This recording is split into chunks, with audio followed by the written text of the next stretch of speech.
Hello, and welcome to Social Psychology. Welcome to our journey into the fascinating world of social psychology.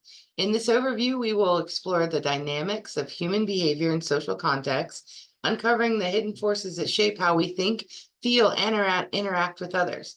Social psychology is not just about understanding individuals, it's about deciphering the intricate web of social influences that surround us every day.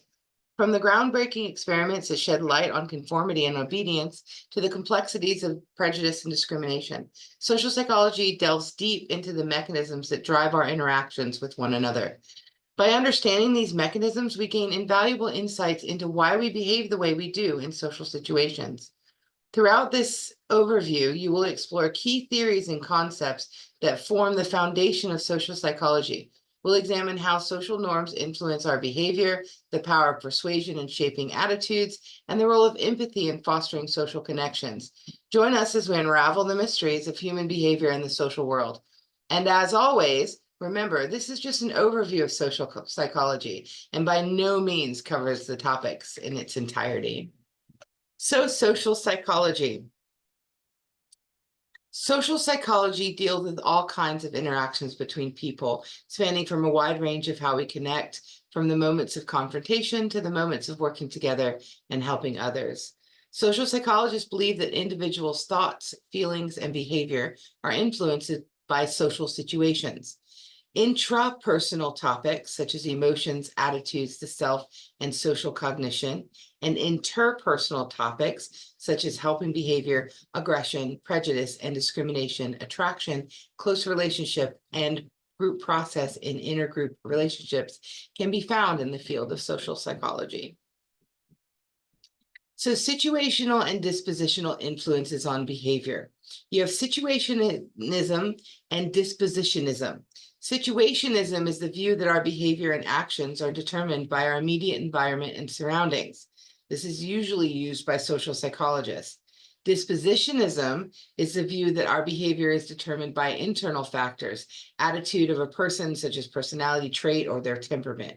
Social psychologists tend to use a situationist perspective, while personality research takes more of a dispositional approach. So the fundamental attribution error. The fundamental attribution error is a tendency to overemphasize the internal factors as explanations, attributions for behavior of others, and underestimating the power of the situation. People tend to fail to recognize when a person's behavior is more so due to situational values, and quite often will attribute it to the individual's personality. Actor-observer bias. This is a phenomenon of explaining other people's behavior are due to internal factors, and our own behaviors are due to situational forces. We often make the fundamental attribution error because we do not have enough information to make a situational explanation about the person's behavior. However, when we explain our own behaviors, we have more information available and are more likely to make situational explanations. The self-serving bias is a tendency for an individual to take credit by making dispositional or internal attributions for positive outcomes, but situational or external attributions for negative outcomes. If you do well on a test, it's dispositional. I'm smart, rather than situational, which is maybe the test was easy. If you don't do well on a test, it might not be I kind of slacked off. That would be dispositional. Instead, if you don't do well, you'd say the test was too hard, it wasn't fair. That would be situational. So that would be the self-serving bias. When it's something positive, it's dispositional. When it's something negative, it's situational. Attribution. An attribution is a belief about a cause or result. The dimensions of attributions are locus of control, stability, and controllability. Locus of control is internal or external. Your internal locus of control is when you see things as you having control over a situation, or you having some kind of input or a contribution into what's going on. External locus of control believes that it's all happening externally. It's outside of yourself completely. Individuals with higher internal locus of control rate higher on scales of life satisfaction and lower on stress scales. Whereas individuals with external locus of control are rate lower on overall life satisfaction. This partly is probably because with locus of control, the person with an internal locus of control is more likely to seek out what they can do to make a situation better, whereas an individual with only external locus of control or high external locus of control is looking at it as like, oh, well, it doesn't matter. It's not my fault. I can't do anything about it. Stability is the extent to which circumstances are changeable. Now, sometimes you can't change things at all. You just can't. But stability, extent to which circumstances are changeable. So is this stable? Can I change things about what's going on? So that's one way to look at things. Is there something that can be done? Controllability is the extent to which a circumstance can be controlled. How much control does an individual have in the situation, or how much control is there over the situation? So individuals with that believe that they don't have any control over a situation are less likely to take action than individuals who believe that they do have control. And so it may be that no, you don't have control over a situation. Like I don't have control, for example, over if a child is diagnosed with a genetic disorder. I don't have control to take that genetic disorder away, but I do have control as looking at internal locus of control. What can I control? What can I do? Well, I can learn as much as possible about the situation so that I can take appropriate steps to do whatever I can. In a just world hypothesis is the belief that people get the outcomes they deserve. Well, it doesn't always happen that way, but we want to believe that it does. This is to maintain the belief that the world is fair, think that good people experience positive outcomes and bad people experience negative outcomes. It allows people to feel that the world is predictable and we have some control over life outcomes. People who hold just world beliefs tend to blame other people in poverty for their circumstances, ignoring situations and cultural causes of poverty. Same as if my brother, for example, he crashed the car, and the first thing my parents said was, were you texting? So it's that assumption that he must have been doing something wrong to have gotten into an accident. Because he wouldn't have how can he get into an accident if he wasn't doing something wrong? He had to have been doing something wrong. So yeah. All right, so self-presentation. So we have our social role. This is a pattern of behavior that is expected of a person in each setting or group. Each of us has several social roles. Social norm. This is a group's expectation of what is appropriate and acceptable behavior for its group members and how they are supposed to behave and think. The script.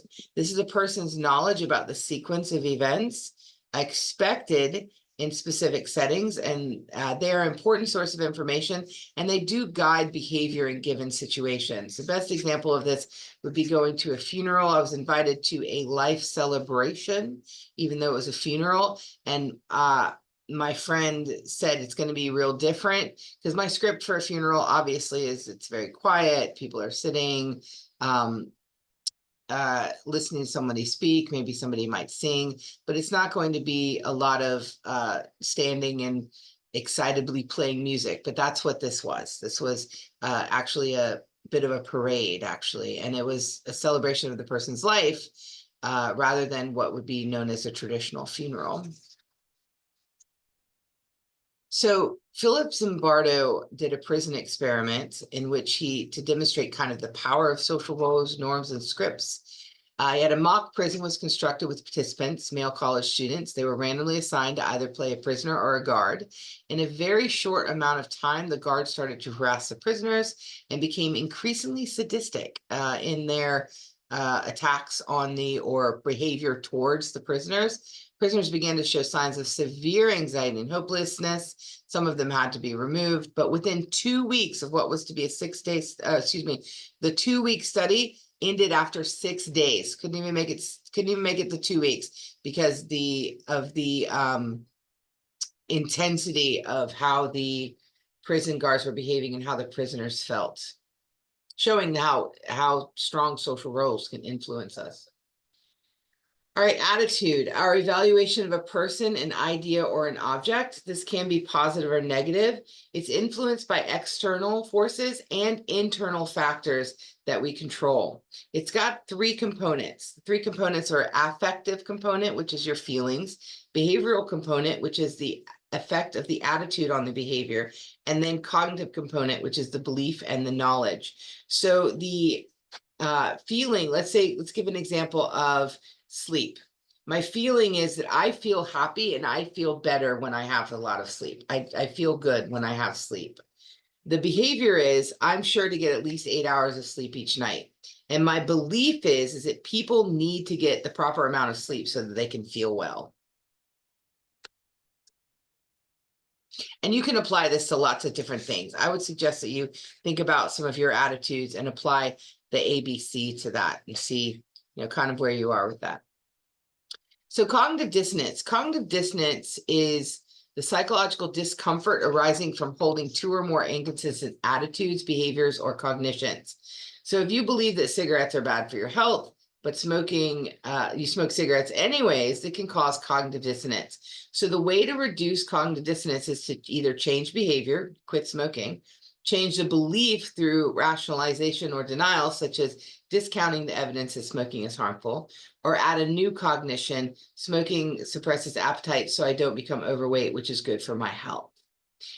So if you think of cognitive dissonance, if you're doing something that you don't, like if you go here, if you're doing something and these aren't in tandem with each other, they're not agreeing with each other, then it's quite possible that you're feeling dissonance. You're feeling, because you believe that recycling is good, but then you're not recycling at your house. So then you say, well, I can't recycle because I don't have a recycle pickup.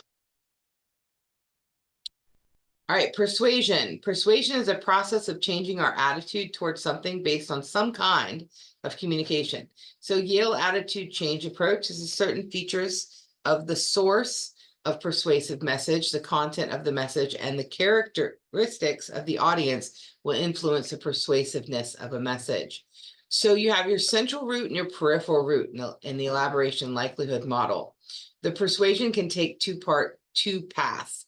And the durability of the results depends. So the best, obviously, persuasion is going to be if you can take both paths. You have the central root, the peripheral. Central root is driven by logic, using facts.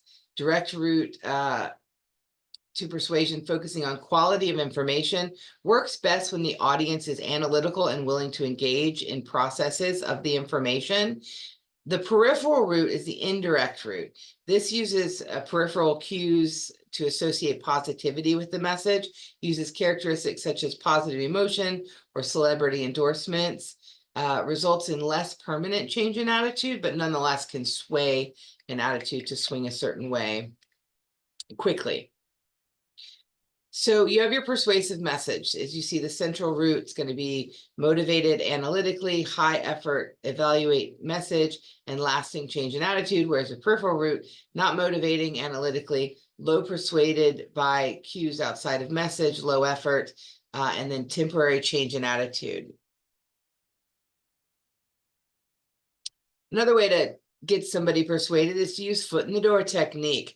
This is a persuasion technique which you get somebody to agree to a small favor, only to request something a little bit larger later. So you may say, excuse me, can you help me for about 10 minutes in my house? Sure. And the next time it's like, oh, could you come help me for about 20 minutes in my house? Oh yeah, sure, why not?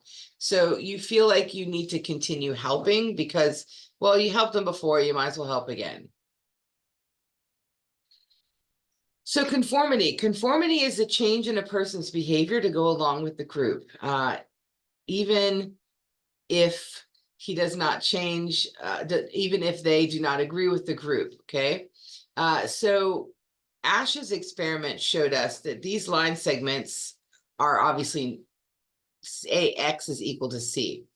But in his study, They asked a group of individuals which line on the right, A, B, or C, is the same length as the line X.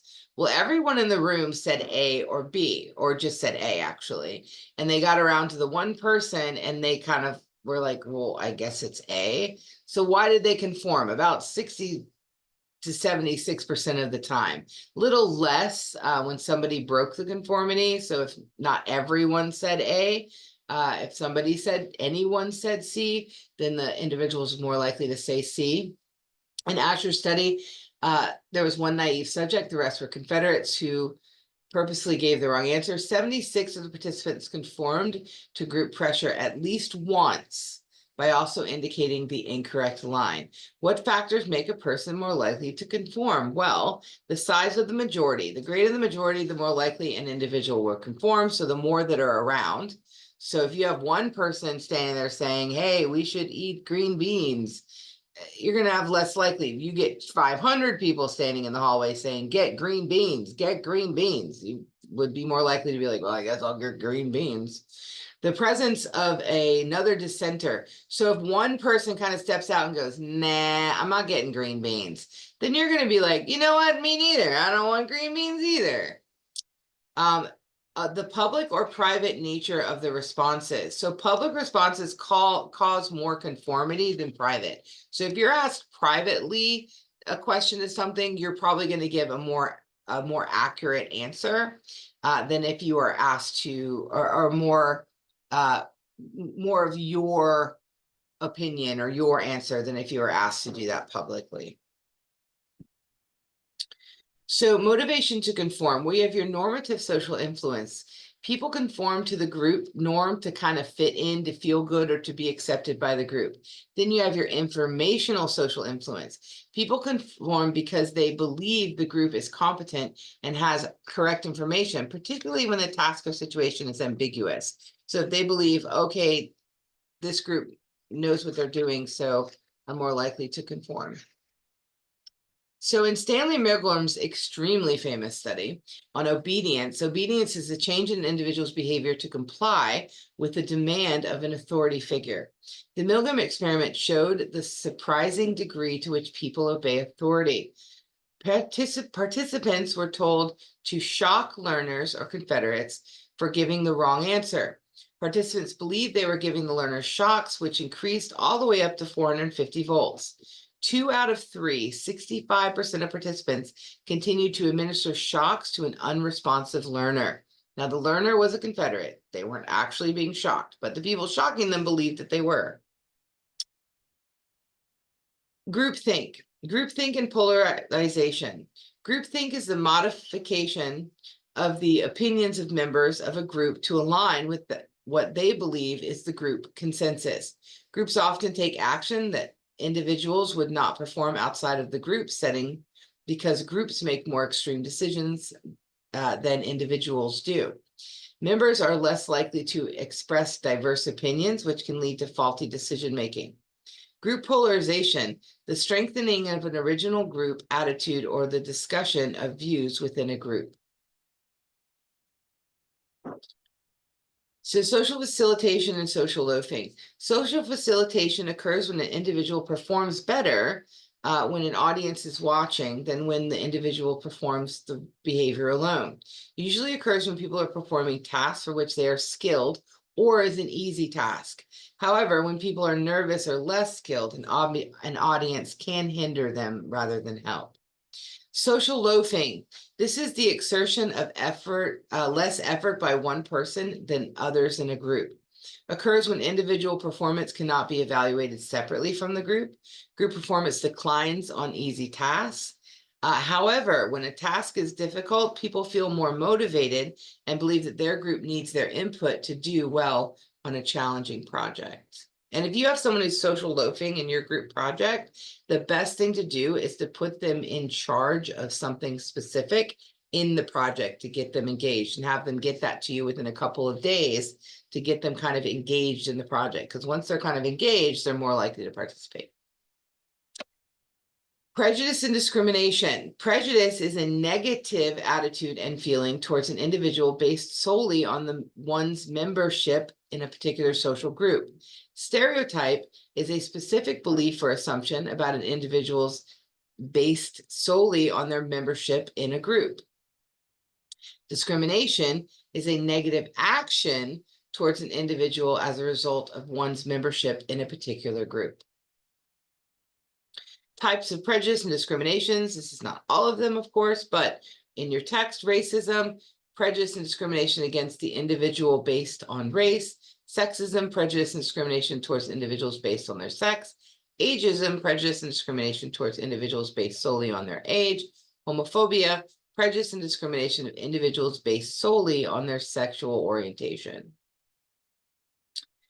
Self-fulfilling prophecy. A self-fulfilling prophecy is an expectation held by a person that alters his or her belief in the way that tends to make it true. Stereotypes lead to expectations about stereotypes, which leads to treat person according to our expectations, which leads to influences person to act according to the stereotypic expectations, which leads then to confirms our stereotypic beliefs.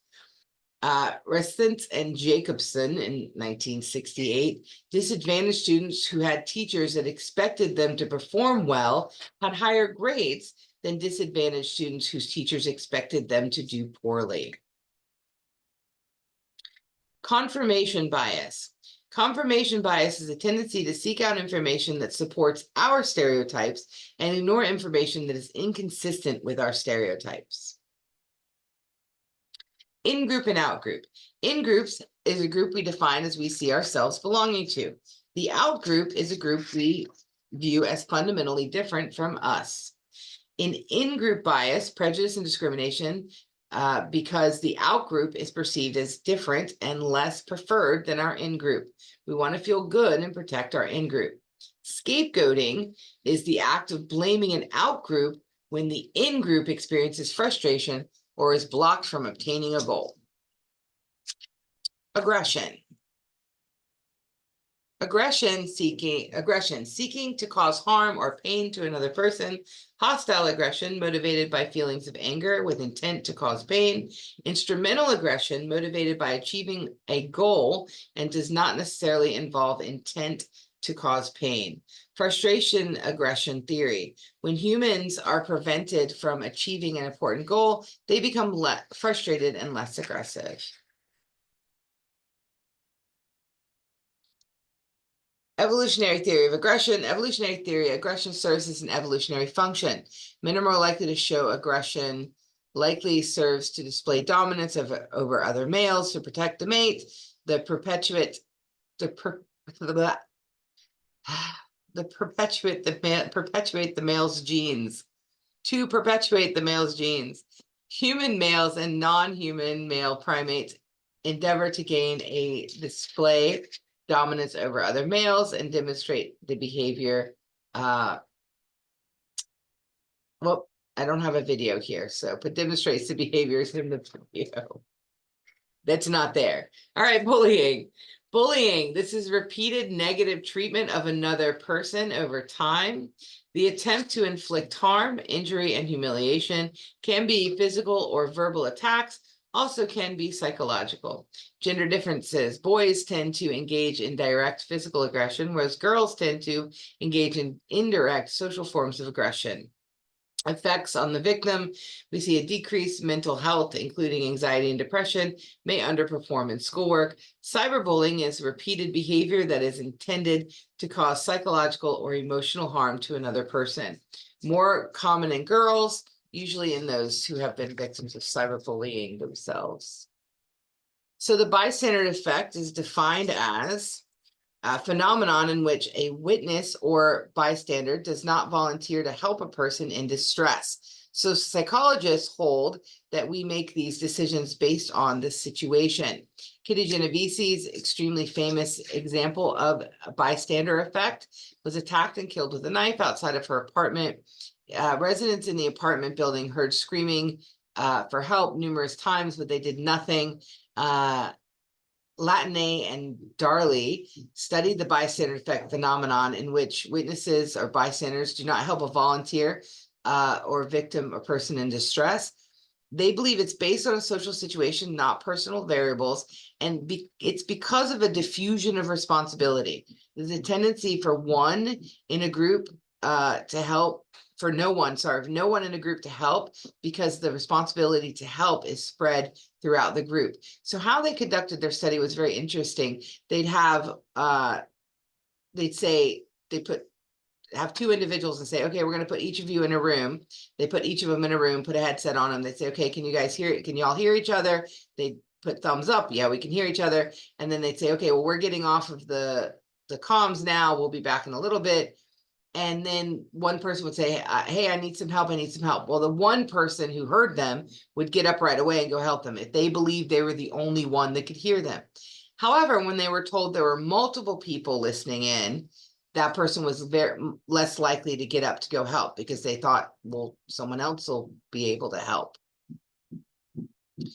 So pro-social behavior, voluntary behavior with the intent to help others. Altruism is people's desire to help others, even if the cost outweighs the benefit of helping self.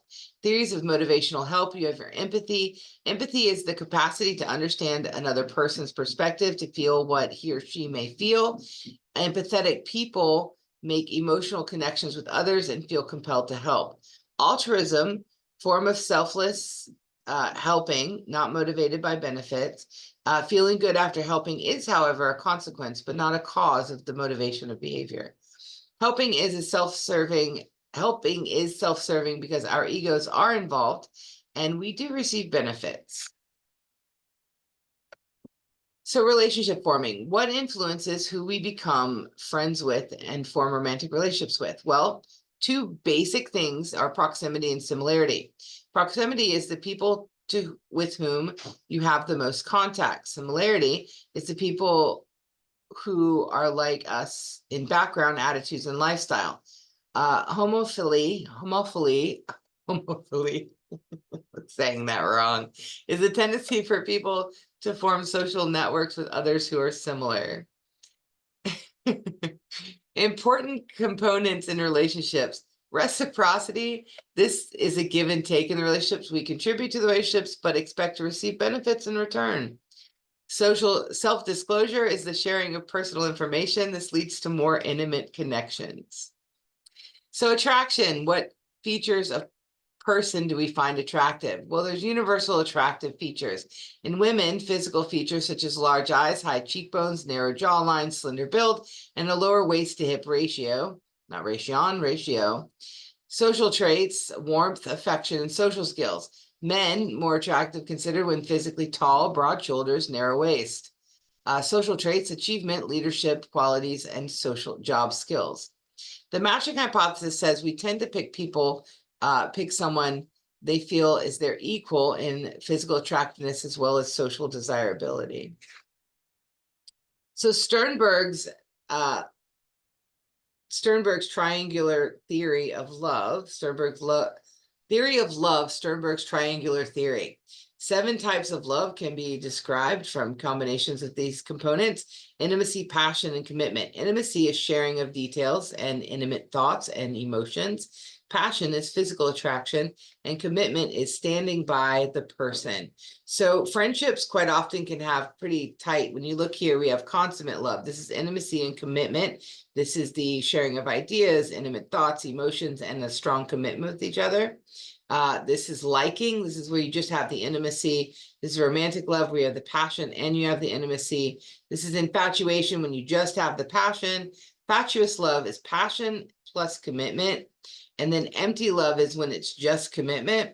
And then you have your consummate love, which is going to be the intimacy plus passion plus commitment, which is obviously the goal to strive for. Social exchange theory. Social exchange theory is acting like naive economists. People may track the costs and benefits of forming and maintaining a relationship. Typically, only those relationships in which the benefits outweigh the costs are really maintained, especially as you age and with friends. If you're having to constantly give out, you eventually get kind of worn out in that you're not receiving anything yourself in the relationship. Oh, and that's the end. Again, don't forget to read more about it in your text or online, and talk to your instructor if you have any questions about the material. Have a marvelous day.